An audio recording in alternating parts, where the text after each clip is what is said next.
On the show is someone today who has actually made the impossible look easy.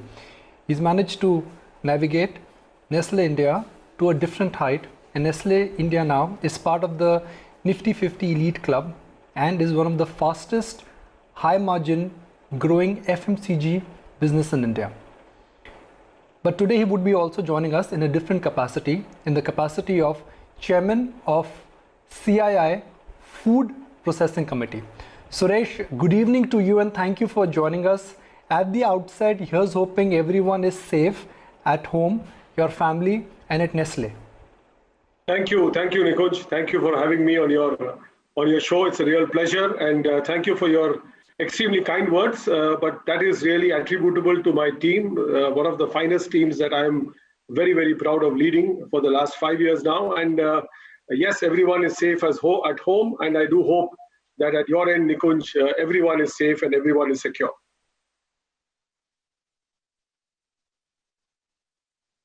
Yes, thank you very much. We are learning to live with interesting times. Work at home, I guess, is something which media never thought would adopt, but yes, we've adopted that. Suresh, let's talk about the impact of lockdown on the food processing industry. Some would argue and say that the food processing industry, it is an essential industry and that has got least affected. Well, the food processing industry is clearly, it is in the center of what we call the essential goods and services. And the fact of the matter is that it is very difficult to survive without food. And I think the government has taken cognizance of that, and therefore numerous notifications have been issued by the Ministry of Food Processing, by the DPIIT, by the Ministry of Home Affairs, and by different entities to really try and within the ambit and construct of the lockdown that we are facing, to try and enable and facilitate the movements of raw materials, of finished products, and of people as best as can be. Nevertheless, I must say that the nature of the lockdown and the fact that it involved enormous amounts of logistical issues at the ground level. There have been some issues in terms of settling in. But I hasten to add, Nikunj, that I think with the seriousness of the government, both at the center and at the states, things are gradually but steadily improving in the last couple of days.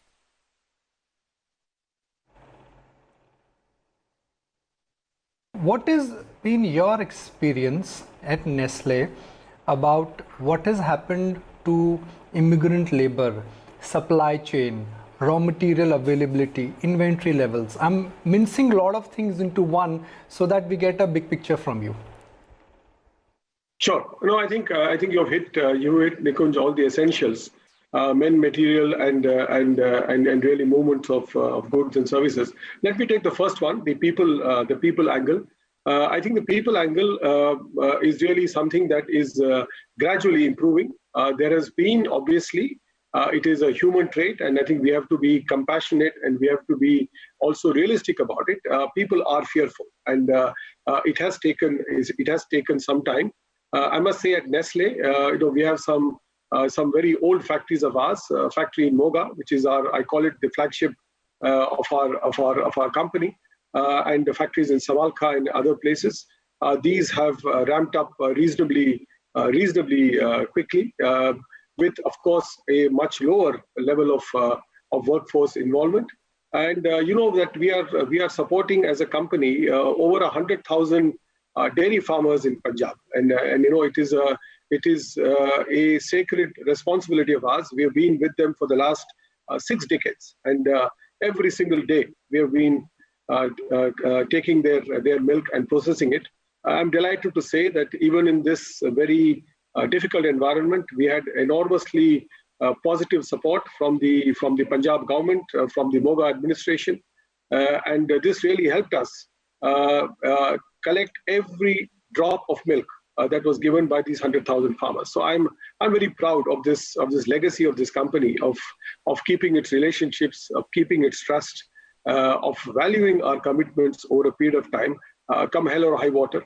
And I think these are the poignant and the more really important moments during the terrible crisis that we are going through. However, in across the country, I can say that the workforce is ramping up, but the bigger issue really is being faced in terms of logistics. The availability of trucks and drivers was really extremely poor because most of them were stuck on the highways, and I think the turnaround time is really what has taken the efforts to kind of bring some of them back. Having said that, I think the position has definitely eased out in the last couple of days. We are seeing at least a 25 to 30% kind of coming in of the workforce at the distribution centers. Some of the trucks are also coming in. Our suppliers are now ramping up. They were also completely kind of atrophied in this lockdown, so they are coming back to play. And I'm seeing slowly but steadily, Nikunj, an improvement on this side as well. On the retailing front, I think the improvement has been also gradual. There are some parts of the country where there has been a fairly strict lockdown, which means that the retail shopping hours have been drastically reduced. Also, the number of people coming into the shops with the social distancing and with the safety aspects that are also being hygiene aspects that are also being taken into account. The footfalls have come down, and I think at a retail level, it will take some more time for us to get back into any semblance of at least partial normalcy. But I must say that a lot of proactive work has been done, both from the point of view of local state governments, from the point of view of the central government, bodies like the CII and others who have also been very constantly in dialogue. And I must say that, and I say this in all sincerity, Nikunj, the atmosphere and the response has been very positive. I think this is a very difficult crisis, and under the circumstances, I think we are improving, not just as a company, but also, I must say, that as a food processing industry.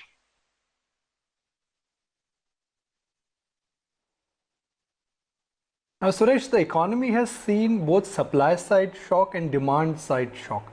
Supply side shock can be contained because factories will soon start working once the lockdown or the partial lockdown kicks in. But what about the demand side? When do you think the demand side, lever for the economy would kick in? Look, the way I look at it, Nikunj, is I'm no soothsayer in this.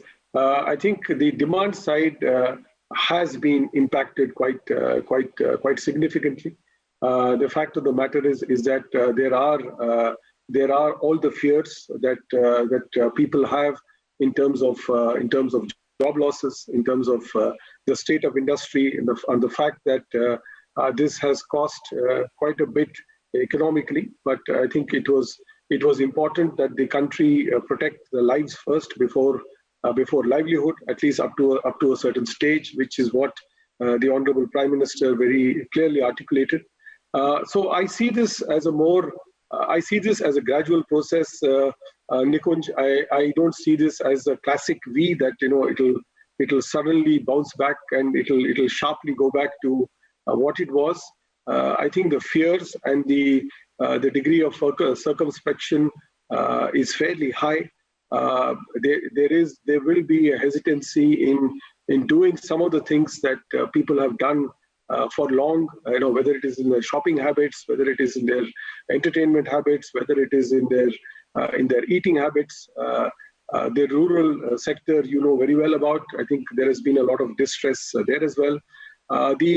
The positive feature is that I believe that we are in for a terrific Rabi crop.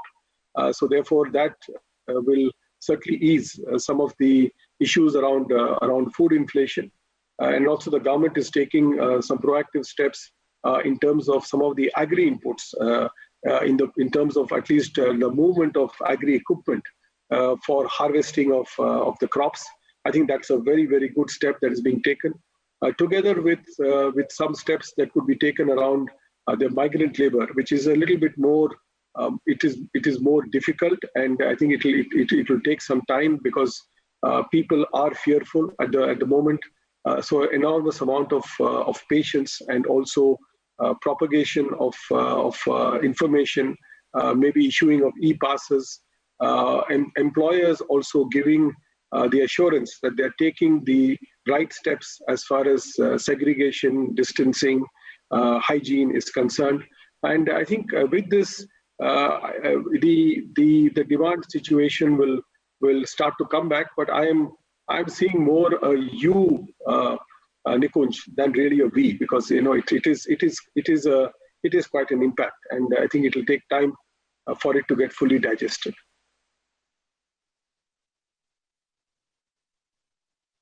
Okay, just a very basic follow-up question. We hear that there are instances of shortage of food products. There is mass hoarding which is happening. And if one works with an assumption that lockdown or full lockdown will not be over for next 2 weeks, as a representative of food industry, can you share with us that what is the on-ground situation when it comes to essentials, food, milk, other basic supplies? You see, it's a very good question, Nikunj. I would only firstly like to reiterate that if there is an improvement in the supply chain situation that I talked about earlier, there is absolutely no need to fear any shortage. I don't think in the food processing industry, which employs almost 7 million people, that there is any paucity that we are facing either in terms of men or material. I think most of us have willingly and I think as a measure of enormous caution, reduce the footprint that we are working with.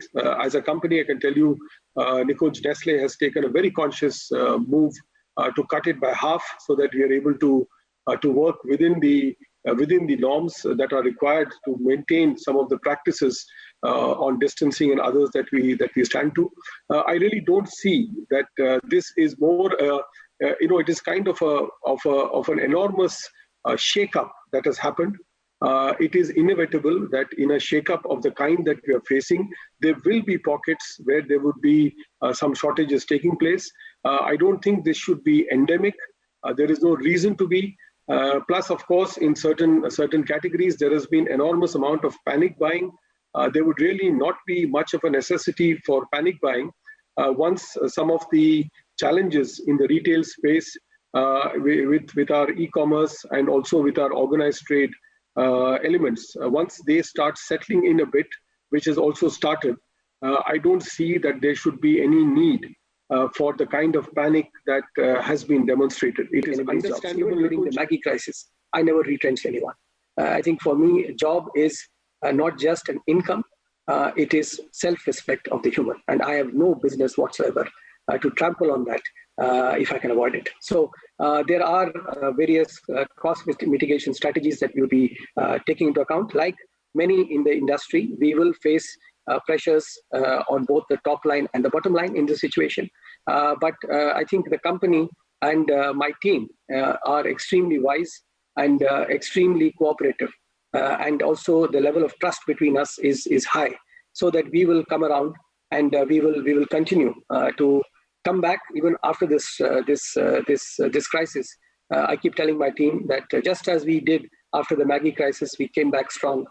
This time also we will come back strong. So I am not balancing myself one in favor of the other. The investor is important, and also the employee and the people and the larger community. You know, the initiatives that Nestle has taken has been all around. We have not just looked at making our own humble and heartfelt contributions of 150 million rupees towards areas of feeding, of purchase of PPEs and other equipment. We've also looked at ensuring each of my frontline distributor salesmen. I mean, these are people that we tend to forget. They are human beings. They also have families, and they are going out each day to sell the products of the company. So they are being insured against any COVID-related issues, also as part of what the company is doing. It's called Nestle Suraksha. In addition to that, we have Nestle Samman, which is to recognize and to honor all our operators. These are valiant operators across our factories coming to a national cause. I think it's important in this time that all of us rally around as Indians, as proud Indians, to come around and to do the best that we can. So these people are doing their jobs, and I think I'm here to support them as well. I talked about the 100,000 farmers. These are sacred. These are important. These are relationships over 60 years. Some of them even call their house as Nestle House. So there is an enormous amount of connect with these people as well. I cannot betray them. I will not betray them. So I think in overall terms, I'm looking at a multifaceted approach to ensure that we keep the ship afloat, that the ship goes from strength to strength, that we take the right measures, we take the right steps, we do it calmly, we do it with a lot of professionalism, with a lot of dignity, and we ensure that we always have, as human beings and as professionals, hope in our heart that this too we will survive, and this too we will come out of. I'm sure all of us will come out. Okay, so let's talk about what is the definition of new normal. I've been tracking Nestle for years now, and I've always appreciated the fact that Nestle has managed to add up the value, has managed to move up the value chain, whether it's milk, whether it's bakery, whether it's other products, which means that you've been betting on the rising Indian consumerism. Now that there is going to be a crunch and luxury could become necessity, how do you think Indian consumer behavior for next couple of years will move? Will it change permanently, or do you think there is going to be a slowdown and ultimately we will be back on track?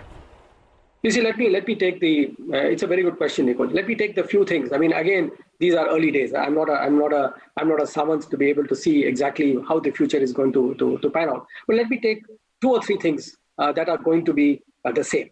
Number one is consumers' love for brands. I don't think consumers are going to start hating brands simply because they exist. Number 2, trust in quality and food safety in my industry is important, and that is something that will be at the center of making the consumer choices. And number 3, products which are efficacious, which are giving better nutrition. I think these are also going to become extremely important. So, love for brands, the trustworthiness and the quality and safety of brands are going to be important, even more important. And number 3 is what nutrition, what benefits do brands offer. These 3 things I do not think are going to change in the industry. Nobody is going to walk away from any of these positions, and these are also the areas which Nestle as a company is wedded to. This is what has made us a global company in the 154 years of our existence. What is likely to change? Maybe some of the categories, between in-home and out-of-home, there could be a change there that one is seeing. Some of the concern areas that consumers voice over a period of time, those can change. The nature and texture of premiumization could also change. Premiumization will remain, but premiumization will be of a different kind. So I think guest on the show is someone today who has actually made the impossible look easy. He's managed to navigate Nestle India to a different height, and Nestle India now is part of the Nifty 50 Elite Club and is one of the fastest high margin growing FMCG business in India. But today he would be also joining us in a different capacity, in the capacity of Chairman of CII Food Processing Committee. Suresh, good evening to you and thank you for joining us. At the outset, here's hoping everyone is safe at home, your family, and at Nestle.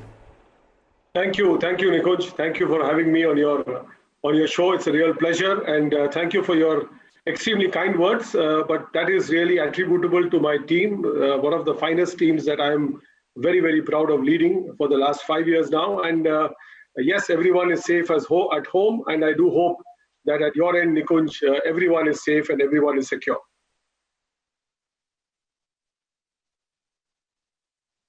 Yes, thank you very much. We are learning to live with interesting times. Work at home, I guess, is something which media never thought would adopt, but yes, we've adopted that. Suresh, let's talk about the impact of lockdown on the food processing industry. Some would argue and say that the food processing industry, it is an essential industry and that has got least affected.